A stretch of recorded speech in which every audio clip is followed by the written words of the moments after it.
fill the water tank with fresh, cold water.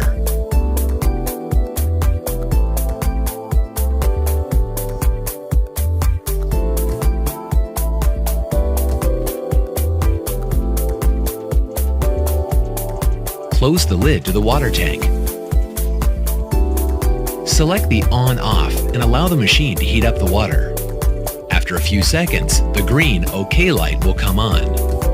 Attach the empty filter holder, fitted with any filter basket, to the boiler outlet by connecting and turning securely to the right.